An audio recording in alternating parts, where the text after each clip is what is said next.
வணக்கம் நண்பர்களே.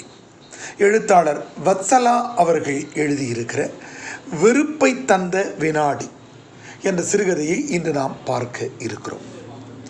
எவ்வளவுதான் யோசிச்சு பார்த்தாலும் அவளுக்கு புரியல. அவள் அவனை எப்பொழுதிலிருந்து வெறுக்க ஆரம்பித்தாள்? இந்த அருவெறுப்பு கலந்த வெறுப்பு அவள் மனதில் எத்தருணத்தில் தோன்றியது? இப்போ இந்த கதையை சொல்லியாக இருக்கிற இந்த பெண்ணினுடைய கணவன் சாப்பிட்டுட்டு இருக்கிறான். அவன் சாப்பிட்றது எப்படின்னா, தட்டை வழித்து சாப்பிட்றது, பாயசம் சாப்பிட்றது, ருசியான உணவு, ருசியற்ற உணவு, வீட்டு சாப்பாடு, ஹோட்டல் சாப்பாடு, ஊசி சாப்பாடு, எதுவாக இருந்தாலும் வெட்டுன்னு வெட்டுவான். சரி, ஒருவேளை இவன் சாப்பாட்டில் இப்படி இதாக இருக்கிறானே, இப்போ தான் வெறுப்பு வந்துதான்னு நினைக்கிறா. அது இல்லைன்னு அவளுக்கு தெரிகிறது. சரி, இப்போது இவன் சாப்பிட்றப்போ அவள் வீட்டில் ஒரு குட்டி குழந்தை, ஒரு 2 வயது குழந்தை இருக்கிறது. அந்த குழந்தையினுடைய சாப்பாட்டையும் எடுத்து சாப்பிட்ருவான். இவளுக்கு கூட மீதி வைக்காமல் சாப்பிட்ருவான். குழந்தை சாப்பிட வேண்டிய அந்த பால் பவுடரை கூட எடுத்து சாப்பிடுவான். இப்போ அவன் நினச்சி பார்க்குறா, அந்த வினாடியில் தான் வெறுப்பு வந்திருக்குமோ குழந்தை சாப்பாடெலாம் எடுத்து சாப்பிட்ட போது. இல்லை, அது கிடையாது, அந்த நேரத்தில் வரல அப்படின்னு அவள் யோசிக்கிறான். கணவனுடைய அம்மா கிட்டேருந்து வாரத்துக்கு ஒரு லெட்டர் வரும் ஊரில் இருந்து.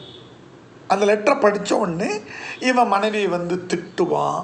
ஒரு 2-3 நாள் ரொம்ப கோபமாக இருக்க மாதிரி காட்டுக்குவான். ஆனால் சாப்பாட்டில் எதுவும் குறை வச்சுக்க மாட்டான். ஒருவேளை அந்த லெட்டர் வரும்போதெல்லாம் இவன் திட்டுவான். நான் உன்னை கல்யாணம் செஞ்சிட்டது தப்பு, எங்கள் அம்மா அப்போவே சொன்னான், இந்த பொண்ணு வேண்டாம், இவன் ஜாஸ்தி படித்தவ, திமிராக இருப்பானே, இப்போவே நீ விட்டு போயிட்டு அப்படின்னு திட்டி ஒரு நாள் கதவு வெளியில் கூட அனுப்பிடுவான். ஒருவேளை அந்த வினாடியில் தான் அவன் மேலே வெறுப்பு வந்துச்சா அப்படின்னு யோசிச்சு பார்க்குறா. அதுவும் இல்லை அப்படின்னு அவளுக்கு நினைவுக்கு வருகிறது. சரி, எதுவாக இருந்தாலும் இவளை ஒரு தவறு சொல்லிக்கிட்டே இருப்பான். என்ன சொல்லுவான்னு கேட்டால், கல்யாண சத்திரத்தில் இவங்க சொந்தக்காரங்களுக்கெல்லாம் வெந்நீர் வைக்கிறதுன்றது தொடங்கி முந்தா நாள் ஏதாவது சின்னதாக தப்பு பண்ண வரைக்கும் எல்லாத்தையும் ஞாபகப்படுத்தி சண்டை போடுவான். சரி, ஒருவேளை இந்த மாதிரி இவன் திட்டுறானே, இதனால தான் அவன் மேலே கோபம் வந்ததா, அந்த வினாடியாக தான் இருக்குமான்னு யோசிச்சு பார்க்குறா. அதுவும் இல்லை. சரி, இவளை வலுக்கட்டாயமாக உடல் உறவுக்கு அவன் அழைப்பான். அப்போ மரத்து போன மரக்கட்டை மாதிரி இவன் இருப்பான். ஒருவேளை அதுதான் காரணமாக இருக்குமா வெறுப்பு வந்ததுக்குன்னு யோசிப்பான். அதுவும் காரணம் இல்லை. அப்புறம் ரொம்ப நாளைக்கு அப்புறம் அவனுடைய சட்டப்பையிலேருந்து சினிமாவுக்கு போயிட்டு வந்த டிக்கெட் இதெல்லாம் பார்க்கும்போது 2 பேர் போயிட்டு வந்தாங்கன்னு தெரியும். அப்புறம் கொஞ்சம் கொஞ்சமாக அவன் பெண்கள் கூட சேர்ந்து போயிட்டு வரான்றதும் இவளுக்கு தெரிய வருது. ஒருவேளை அந்த வினாடியில் தான் வெறுப்பு வந்திருக்குமான்னு யோசிச்சு பார்க்குறா.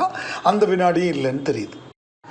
சம்பளம் எவ்வளோன்னே இவளுக்கு தெரியாது. அவனுடைய சம்பளம் ஏதோ கொஞ்சம் கொண்டு கொடுப்பான். அது வீட்டு செலவுக்காக வச்சுருப்பான் பீரோவில்.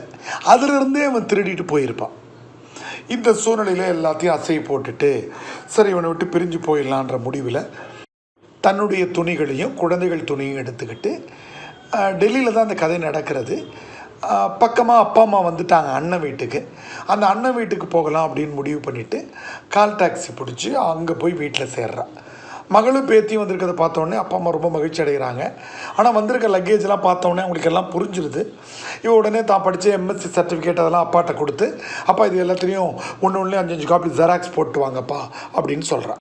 அம்மா டெல்லி யூனிவர்சிட்டியில் லெக்சரர் போஸ்ட் கேட்டிருக்காங்க, அதுக்கு நீ விண்ணப்பின்னு சொல்லிவிட்டு இப்போ அம்மா கேட்குறாங்க, எப்போலிருந்துமா நிலைமை இத்தனை மோசமாக போச்சு? அவள் சொன்னால், எனக்கே தெரியலம்மா. நன்றி, வணக்கம்.